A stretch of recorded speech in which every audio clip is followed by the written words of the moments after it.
Passport ট্রান্সলেশনে দেওয়ার পরে এখন যাচ্ছি মেট্রো কাট করতে। পাসপোর্ট ট্রান্সলেশন অল পেজ হচ্ছে আপনার আর্জেন্ট 2500 রুবল, আর নর্মাল অর্থাৎ একদিন পরে নিলে আপনার 2000 রুবল। তো আমি নর্মালি নিছি 2000 রুবলের যেটা। এখন যাচ্ছি মেট্রো কাট করতে।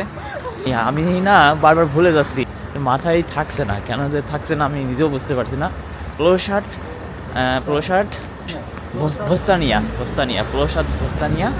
সেন্ট পিটারবার্গের ভোস্তানিয়া এখন আছি, স্টেট রাস্তায় আছি। রাশিয়ার ঐতিহাসিক শহর যেটাকে বলা হয় সেটা হচ্ছে সেন্ট পিটারবার্গ, আর আমি আছি এখন সেই সেন্ট পিটারবার্গে ঐতিহাসিক শহরে। এখানে একটা জিনিস আমার খুব চোখে পড়ার মতো পড়েছে, এখানকার ইয়াং জেনারেশন মেয়েরা বেশ খোলামেলাভাবে সিগারেট খাচ্ছে। আমার ব্যক্তিগতভাবে মনে হয়েছে বাংলাদেশের ছেলেদের মধ্যেও হয়তো এতটা দেখা যায় না। সংস্কৃতি, পরিবেশ আর সামাজিক দৃষ্টিভঙ্গির পার্থক্য সত্যিই চোখে পড়ার মতো। আমি এখন দাঁড়িয়ে আছি প্লোশেড বোস্টোনিয়া স্কোয়ারের সামনে, রাস্তা পার হবো, সিগন্যালের জন্য ওয়েট করছি। তো এই যে বিল্ডিংটা দেখতে পাচ্ছেন, এই বিল্ডিংটা দেখে আপনার কি মনে হয় এই বিল্ডিংটা কিসের বিল্ডিং হইতে পারে? আমি ভেবেছিলাম ধর্মীয় উপাসনালয় বা ঐতিহাসিক কোনো রাজপ্রাসাদ অথবা শপিং কমপ্লেক্স হওয়ার সম্ভাবনা আছে, কিন্তু আমার ধারণা সম্পূর্ণ ভুল। অবাক করার বিষয় হলো এটা একটা মেট্রো স্টেশন। কল্পনা করা যায় এত সুন্দর একটা বিল্ডিংকে ওরা রাজপ্রাসাদের মতো একটা বিল্ডিংকে মেট্রো স্টেশন বানাইছে। যাই হোক, এখন অবাক হলেও আমাদের কিছু করার নাই। এটাই হচ্ছে রাশিয়া, এটাই হচ্ছে ইউরোপের একটা ভাইব। তো আমরা এখন রাস্তা পার হব, সিগন্যাল ছেড়ে দিয়েছে। প্লোশাদ ভোস্তানিয়াতে আছি, রুবেল আহমেদ। আমরা যাচ্ছি মেট্রো স্টেশন থেকে মেট্রো কাট করব। তো আপনাদের দেখাবো মেট্রো কাট করতে কি কি ডকুমেন্ট লাগে, কত টাকা লাগে এবং কতদিনের জন্য করব। সবাই মেট্রো স্টেশনের দিকে যাচ্ছে, আমরাও যাচ্ছি। এখানকার মেট্রো স্টেশনগুলো কিন্তু মাটির অনেক নিচে। স্টেশনগুলো এত গভীরে যে মেট্রো স্টেশনে ঢুকতে আপনার 10 থেকে 12 মিনিট নিচেই যাওয়া লাগে। তো এটাকে বলে পাতাল মেট্রো স্টেশন, মাটির নিচেই। বাংলাদেশে যেটা হয়তো সম্ভাবনা আছে হওয়ার সামনে। এখন আমি যাচ্ছি প্লোশেড বোস্টোনিয়া মেট্রো স্টেশনের ভিতরের দিকে। চলুন দেখি এখানে মেট্রো কাট করতে কত টাকা লাগে।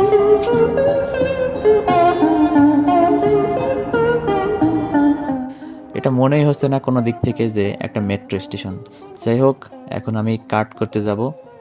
তো কাউন্টারে আমি কথা বলতেছিলাম, উনি আমার কথা বুঝতেছিল না। তো আমি পড়তে না পেরে ট্রান্সলেশন করে আমি ওনাকে বোঝাই যে আমি একটা কাট করতে চাই, মেট্রো কার্ড। তো পরবর্তীতে উনি বলে আমাকে যে 80 রুবল লাগবে কার্ডের মূল্য, আর তুমি যত টাকা ব্যালেন্সে রাখতে চাও রাখতে পারো। তো আমি 80 রুবল দিয়ে একটা কার্ড করলাম আর 300 টাকা ব্যালেন্স নিলাম। তো আমাকে 300 টাকা ব্যালেন্স দিয়ে দিল। কার্ডে ব্যালেন্স নেওয়া যেহেতু হয়ে গেছে, একটা টেস্ট ভ্রমণ করে আসি। তো আমরা কার্ডটা পাঞ্চ করে বেরোয় গেলাম। এখন আমরা সামনের দিকে যাব যে আমরা উপর থেকে এখন মাটির নিচেই যাব, অর্থাৎ পাতালে যাব। এই পাতালে যাইতে আমাদেরকে এই এসকেলেটারে করে 8 থেকে 10 মিনিট এইখানে থাকা লাগবে দাঁড়িয়ে। অর্থাৎ 8 থেকে 10 মিনিট আমাদেরকে এক ধারসে নিচের দিকে যাইতে হবে। এই এসকেলেটার যে এত বড়, আমি আগে কখনো এত বড় এসকেলেটার। তো সামনের দিকে এগোতে আসি এসকেলেটারে করে, আর এখানে কিন্তু পরপর 4টা এসকেলেটার চলছে। আমি কিছু বিষয়ে অবাক হয়ে যাচ্ছি। এই শহরের অবকাঠামো পরিকল্পনা কতটা উন্নত হলে এত সুন্দর হইতে পারে। তো ট্রেন চলে এসেছে, এই ট্রেনে আমি এখন উঠব। আমার গন্তব্য যে কোনো জায়গা আমি নামতে পারবো, যে কোনো জায়গা থেকে আবার আমি এইখানেই ব্যাক করতে পারবো। তাতে আমার এক পাঞ্চেই চলে আসতে পারবো, দ্বিতীয়বার আর পাঞ্চ করা লাগবে না। মানে আমার এক ভাড়াতে আমি আবার আমার আগের জায়গায় ফিরে আসতে পারবো। সেন্ট পিটারবার্গ শহর জুড়ে 7 থেকে 8টা লাইন আছে, অর্থাৎ 7 থেকে 8টা লাইনে আপনি একবার পাঞ্চ করেই যাইতে পারবেন। যদি আপনি একবার কোনো স্টেশন থেকে বের হয়ে যান, তাহলে সেক্ষেত্রে আপনাকে আবার নতুন করে পাঞ্চ করে ঢুকতে হবে, সেক্ষেত্রে আপনার টাকাও কাটবে। বাট আপনি একবার পাঞ্চ করে সবগুলো স্টেশন ঘুরতে পারবেন, সবগুলো লাইন ঘুরতে পারবেন, কোনো সমস্যা নাই। আপনাকে কেউ আটকাবে না, আপনাকে কোনো পুলিশ ফোর্স করবে না যে তুমি এতক্ষণ কী করছো স্টেশনের ভিতরে, কেন ঘুরছো। আপনার যদি হিউজ পরিমাণ সময় থাকে, আপনি সারাদিন ঘুরতে পারবেন।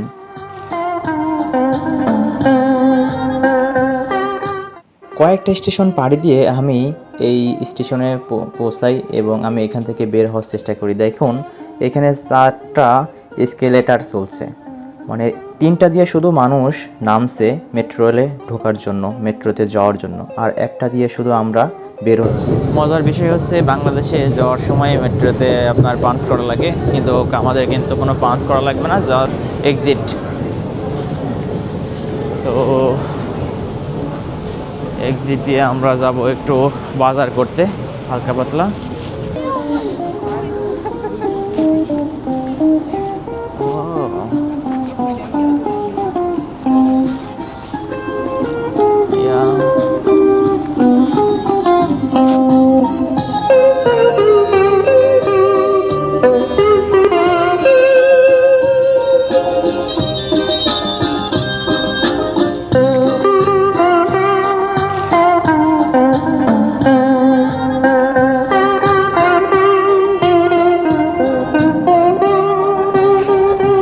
এই ছিল আজকের ছোট্ট মেট্রো এক্সপিরিয়েন্স সেন্ট পিটারবার্গ থেকে। ভিডিওটি যদি ভালো লাগে তাহলে অবশ্যই লাইক করবেন, শেয়ার করবেন এবং অবশ্যই চ্যানেলটি সাবস্ক্রাইব করবেন। আবার দেখা হবে নতুন কোনো ভিডিও নিয়ে রাশিয়ার সেন্ট পিটারবার্গ থেকে। ভালো থাকবেন, আল্লাহ হাফেজ।